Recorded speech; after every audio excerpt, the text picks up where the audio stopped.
在我们中国的积极斡旋之下呢，伊朗和沙特在北京达成合约，承诺恢复外交关系，重开使馆。这可以说是一个让世界都要感到震撼的一个消息，从根本上创造中东和平的基础，或将改变地区未来的格局。这可是对美国的一次很大的打击可以说是点到了美国的死穴。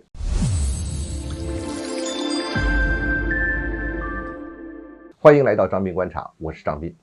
要说起来，这绝对是一件大事，而且呢，它是一件好事。正如我们官方表态所说的，是对话的胜利，是和平的胜利。那么站在我们中国的立场呢，这也是我们外交的一次胜利。我们来看两点。第一呢，这次沙特和伊朗呢是一个历史性的和解，它大大缓解了中东地区的这个逊尼派和什叶派的这个宗教矛盾，这种矛盾是地区的核心矛盾之一，由此会引发出很多国与国还有政治上的、军事上的各种矛盾。那么在未来相当一段时间之内，我们可以看到这种矛盾的化解就为地区和平创造了基础。第二，说到我们的外交开始出现一个重大的一个转折的一个迹象，我们开始主动出击了。我们以和平的伦理、和平的模式开始参与斡旋解决世界的难点问题。当然，这也是和我们的利益密切相关的我们主动去介入敏感的深水区，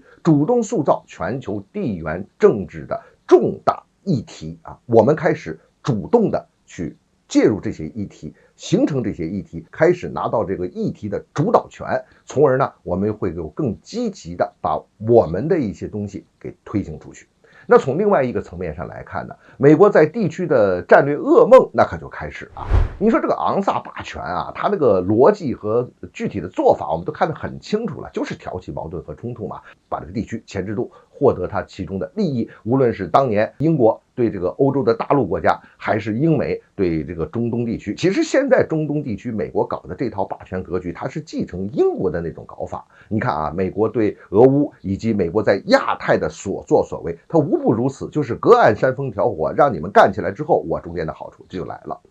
美国挑动中东地区的政治和宗教上的这个纷争甚至说他还亲自下场制造战争，因为只有在这个一个混乱的中东美国才能创造在这里形成前置的条件。那地区国家你想获得安全怎么办吧？你就要去投靠美国嘛。那么美国那就可以收割这个地方的利益了。你比如说，确保美元作为石油货币的金融霸权基础，才能在这个地区高价的出售武器，也能在这个地区呢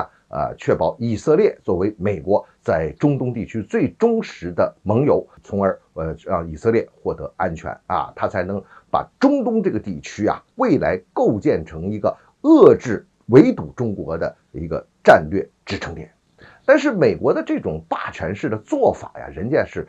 早就难以接受、难以承受。可是美国这压得太厉害，力量太强大那别人也只能先忍着。但是现在我们可以看到随着美国的各种力量的在衰减，他的这种霸权做法也确实难以为继。而且呢，美国一再在中东地区犯这个错误。你看这个沙特和伊朗的和解，这就是击中了美国的死穴，解不开这个事情的。他犯下这个错误，他自己现在要反噬，要买单，他自己掉进了他自己当年挖中的坑，这是从根子上开始挖美国地区霸权的这个根基了。当然了，我们也得承认现在中东地区的重要这个国家，你就比如沙特目前还是要和美国保持这种密切的关系，还是呢要把这个安全保障很大一部分放在美国的身上现在沙特和伊朗的和解你落实起来嘛，还有很多具体的事情是要做的。那么美国会不会说我看到这事儿我不行了，我出问题了，我就袖手旁观呢？那肯定不会的。而这期间呢，还会不会出现各种意外甚至是重大的变故和反复呢？这都是需要谨慎防范的。